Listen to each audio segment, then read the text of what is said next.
as a shorter video in my channel. This is just an explanation of what we are trying to do.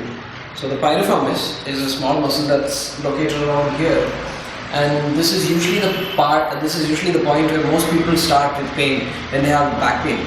So, or it might start, lower back pain might start somewhere here, and then 3 or 4 days later you will end up with a pain in the left hip or the right hip.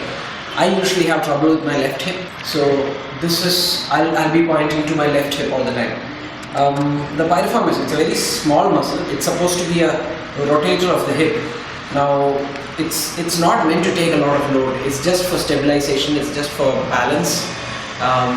It's not supposed to be a prime mover. The prime mover of the hip is the gluteus. Now, the gluteus is this large muscle that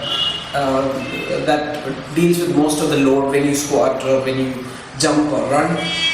When the gluteus is not working properly, the piriformis needs to take over some of that work, and it gets hypertrophied, which means it gets bigger and it gets tighter, it gets inflamed, it gets more sensitive.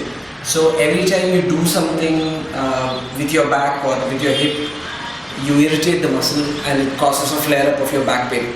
A lot of the time it shows up like sciatica, and a lot of the time what is diagnosed as a nerve root compression or a disc problem is usually a piriformis pain. So it's worth doing this exercise, the piriformis stretch, before you jump to the conclusion that your disc is blown and you need surgery or injection. Right. So the piriformis, the way you stretch it, I'll show it once again in this video.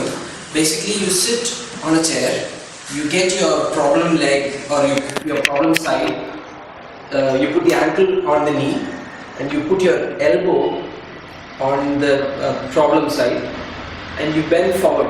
You're hoping to put pressure on that knee so that it drops a little each time you oscillate forwards.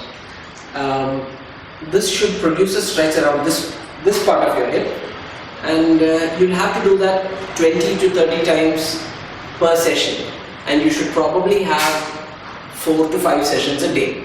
So and the idea is to cause a small amount of pain, not too much. You shouldn't have to grit your teeth, you shouldn't have to furrow your face. There should be a moderate amount of pain, and you should try and feel that stretch in this spot when you do this exercise. So basically, lift your ankle, put it up on your knee on the opposite side, and if your piriformis is loose enough, your shin should make a flat line. But in my case, you can see that it's a little up. I've got a little bit of hip and back pain right now, which is why. Now if I demonstrate this on the other side, you can see that the right leg is much flatter, right? And I don't have that stretch.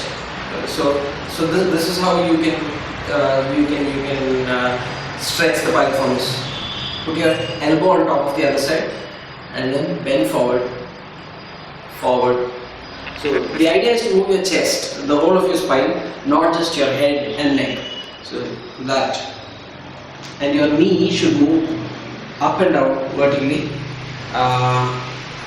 and you should feel a stretch behind your head.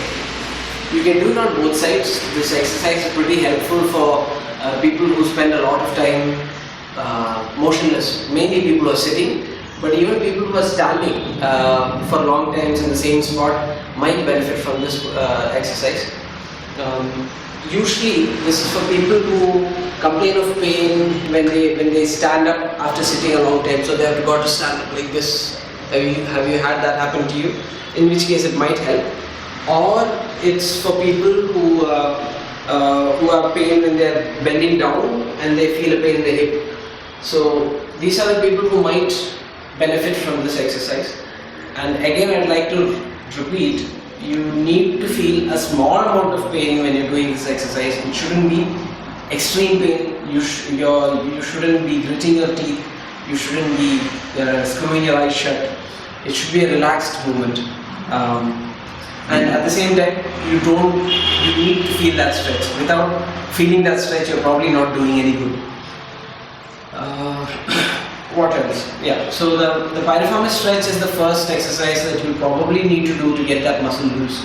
Once you get that muscle loose and you get it desensitized, then your movement starts getting better, and that's when you can start loading that hip, and that's when you can start moving that hip with load, so that you can strengthen the gluteus and activate it better.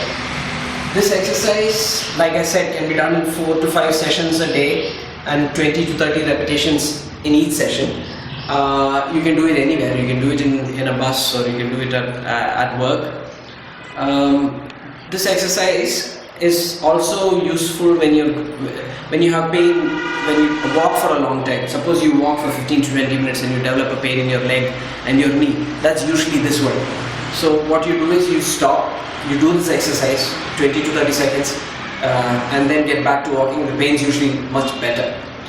So you can use it for pain relief instead of popping a pill each time you feel the pain. If you've got any questions, just put them down in the comments box. Thanks.